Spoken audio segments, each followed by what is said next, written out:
got to threaten nobody. You just go in there grown folk style, calm and cool. You let everybody know that you know what should be happening and you record it. Okay? And guess what? We sat down with the principal later, and the principal said that we were absolutely correct and she was wrong with some of the things that she was doing. Checkmate. I believe that teacher no longer works in that school building. I think she retired and or she went back somewhere. I don't know where. I'm depressed. I'm dealing with issues. Then take your ass home. You shouldn't be here. I want to hear that. Not at all. You know what I'm saying? I believe in that. I mean, even as a child, if you don't treat me with respect, you ain't getting it. I don't care who you are, period. And that's the way it should be. And that's the way it should be at all times in all places. I mean, children deserve respect. And, you know, when I was in youth development, I gave all kids respect. Every last one of them. Even the kids that were more of a challenge. Because there are no bad kids, in my opinion. Only bad parents. I'm telling you, show me a kid that's so-called a bad kid, I'm going to show you a bad parent. So why am I telling you this story? Because I can't imagine if this particular teacher had a firearm. I can't imagine it. I don't know what this woman would have done. You interacting with a third grader like she's a grown woman. She ain't Michelle Obama. I don't care how you feel about the Obamas. She ain't Michelle Obama. She's a third grader. And again, not all teachers are the same. There are teachers who are packing heat already. That's troubling. I personally believe that if you are an educator and you have a concealed and carry permit, then the parents have a right to know. I'm here to tell you that. One of my good buddies, and I mean that very, very loosely, Joe, he was a rep from the Ohio Buckeye Firearm Association. Spoke to him many times over the years. He told me straight up, yeah, we got hundreds, if not thousands of teachers that are coming through our classrooms and they're packing heat and they're getting concealed and carry permits and nobody knows about it. So I don't think that's a good idea. Not at all. Educators should be educators. Okay? Law enforcement should be law enforcement. The only way that I would agree with teachers having firearms, and oh, by the way, by teachers, I don't mean the gymnasium teacher and I don't mean the cafeteria lady. Hell no.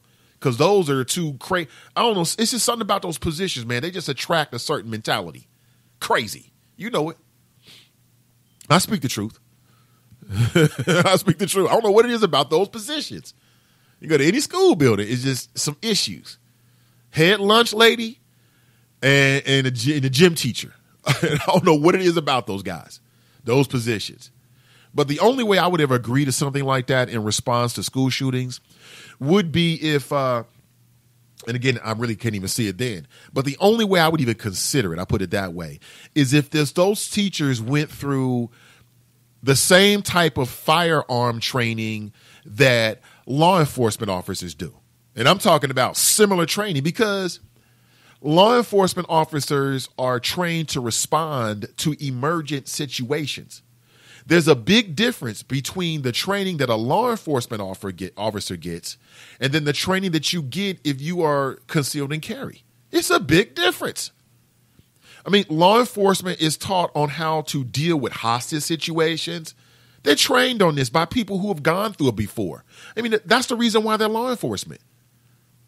A teacher packing heat is probably given a few hours on gun safety, the ins and out of where you can take your weapon, and that's it. They are not trained to be in a classroom and to have a gunman coming through the school. They're not trained for that. They're trained for, you know, you got a teacher, she's walking back to her car and it's dark outside and some stranger walks up to her. That's what they're trained for. They're trained for maybe a home invasion. There's a big difference, in my opinion, in terms of the scenarios when you've got an active shooter in the building, okay? And that's how I feel about it. So what do? Metal detectors? Could be. I don't know. But one thing is, I'm not with teachers packing heat. I think that is a bad idea. A bad idea. Let me read some of your text messages. Again, join the community. James writes, lunch lady, you made my day, LOL. Yeah. Lunch lady, crazy as hell. I don't know what it is about the lunch ladies. Just nuts. I'm speaking generally now, okay? I know I got some lunch ladies in the audience. Don't get too sensitive, but you know y'all trade. You know it. Gym teacher, crazy. John writes, concealed carry training is 8 hours for civilians for self-defense. Police training is 40 hours plus, usually 80 hours for defense of others. Exactly, John. There is a huge difference between the training that you get for a concealed carry permit and then the training that law enforcement gets. As John just spelled out, they teach you on how to be in defense of others. Now, if teachers are going to go through that amount of training, then I will at least consider it. Okay? But then we also need to get back into some psychological profiles. Okay? Because you got a lot of folks out there that's mentally off the hook, but on the surface, they're functional. I mean, just like you have functional drug addicts, you got some folks out there that are functional, even though mentally it's just not all the way there. You know it and I know it, okay? Let's not play around here. We know that's true. So the debate about arming teachers in Ohio, negative. I can't get down with it. I think it'll be a huge problem. I think somebody's child's going to get shot, quite honestly. Because let's be real here. Some of these kids can test your patience. You ain't my daddy. You ain't my mama. You can't tell me what to do. They're in your classroom. I've seen it all. I'm telling you. I've seen kids that go to school every single day and they don't spend any time in the classroom. The entire day, they're in the principal's office or they're walking around with like the bootleg security guy. You know what I'm talking about? I tell no lies. I keep it real with you. Absolutely keep it real. So absolutely not. We don't need it. And there's got to be a different way. Some people saying, well, stop the bullying. How are you going to stop bullying? I mean, bullying, if you think about it, it's just really a part of growing up. It's really a part of growing up. You can't stop bullying. Hell, there's adults that get bullied. I see people getting bullied online, on Facebook, all shook because somebody talking about you online. I never heard. I can't understand it. People have talked about me online before. I just ignored these suckers. These suckers don't know about what's going on. But some people get shook. Oh, they're tweeting about me. Oh, they're talking about me on their Facebook page and they posting. I don't give a damn what these Gilligans are doing. So what? Let them. These suckers, most of these suckers would never say it face to face with these individuals. So who cares? So you got adults that get bullied out there. I'm telling you, I've had people call to my radio show, make them stop talking about me on Facebook. And I'm like, if you don't grow the hell up, who cares about what somebody says on Facebook? Ignore these sucker MCs unless it's true. But if it ain't true, ignore these busters, man. These sad Gilligans. That is hilarious. That is absolutely hilarious. More local news that we must discuss. We must discuss this because, this is what I'm talking about. We need effective political leadership. Effective political leadership. And if you've had a child and you are in any way or in a position where you got to bring money into the household, you have a child, then, I've always thought, my wife just recently had my son, Lil Junior. And I've always thought that the weeks of paid leave it's just not enough. It really isn't. It's not enough for the woman, for mom to recover. It's not. And it's not enough for mom to recover and then start to bond with their child. I mean, this country, our society really sends mixed signals. On one hand, they say, we got to promote the family. We have to promote the family. It's all about the family. Let's promote the family. But then, things are not in place to really promote families. And there's 2 Ohioans that want to give 12 weeks of paid family or medical leave. Okay? Employers would withhold money from employees' paychecks for the program. And then the employees could file a claim of up to $1,000 per week based on their average weekly wage for caring for an infant after birth or adoption or while caring for a relative with a serious condition. And this just makes so much sense. And I'm talking about Christy Coons from the North Side and then Rep. Janine Boyd from Cleveland Heights. And now they're working to give working families, and we don't talk enough about the working families. I mean, not seriously, quite honestly. I mean, this is a real issue that affects real people. And if you're in the audience right now and you can hear me, tell me what you think about it. I mean, if you've ever seen that before, it's really wrong. I mean, there are other countries that give mothers more time away from their jobs so that they can, number one, recover fully physically. I mean, you can't recover in those 6 or 8 weeks. You can't recover from having a child. What if you're having a difficult pregnancy? You can't recover fully in 8 weeks. And then it's just so sad when you see, mom has to go back to work, okay? Maybe dad is working. And what does that mean? That means the child, boom, is now thrust into what? Into daycare. And oh, by the way, I mean, that whole daycare scenario is just nerve-wracking for a parent, isn't it? Because you're trying to entrust your infant child who cannot talk, who cannot tell you what's going on. The child cannot tell you if they're being touched. Let me be honest with you. They can't tell you if somebody is abusing them. You have no idea.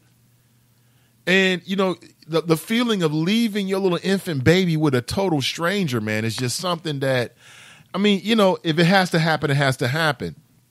But I 100% support this effort. 100%. I mean, in some cases, you got mothers who back to work in 2 or 3 weeks after having a child. And if that's their choice, that's one thing. But if they're forced to do it because of the economics, don't you believe that needs to be addressed? There's a link on my Facebook page right now. Read all about it. I'm not going to go through all of it. But I 100% support this idea because this is something that will impact real people and real families. We're talking about people that's working every day. Parents should not be penalized because they have a child. Mothers should not be penalized because they have a child.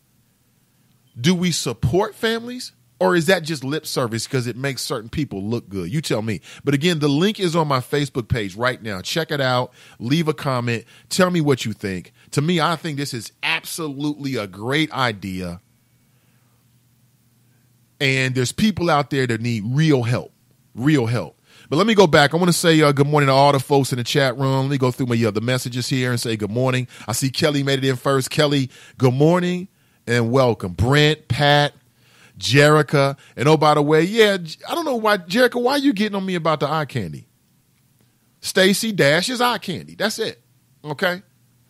I watch Fox News because of the eye candy, and I want to know what's going on with the other side. Nothing more. I'm a man. I can keep it real with you. Brenda, Letty, Shauna, Tammy, Edward, Robin, Tonika, Shango, Daryl, Tammy, I really appreciate you. Tammy writes, did you see the video of the young African-American woman being pushed and shoved at Trump's rally in Kentucky? No, I did not. But there's a lot of videos like that where people being shoved around. I think it goes back to when Trump said, I'd like to punch him in the face. Remember that?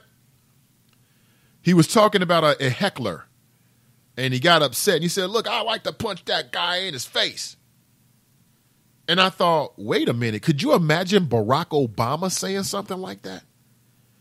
Could you imagine Barack Obama, if doing one of his campaign rallies, right? Maybe it was 2008 or it was 2012. Could you imagine? The world would have been set ablaze. Oh, that's undignified. This is an example that he wants to be the emperor in chief. He's a thug. If Barack Obama had said what Donald Trump said about, I want to punch that guy in the mouth, people would have called him a thug. Oh, they would have used that. Yeah, come on, him and Richard Sherman. But Trump's able to get away with it. That's part of his brand. Part of his brand is saying crazy things. So when he says crazy things, he's kind of inoculated from any of the criticism because he's Donald Trump. You expect him to say crazy things. But he's also tapping into some very dangerous elements in this country. I'll be honest with you.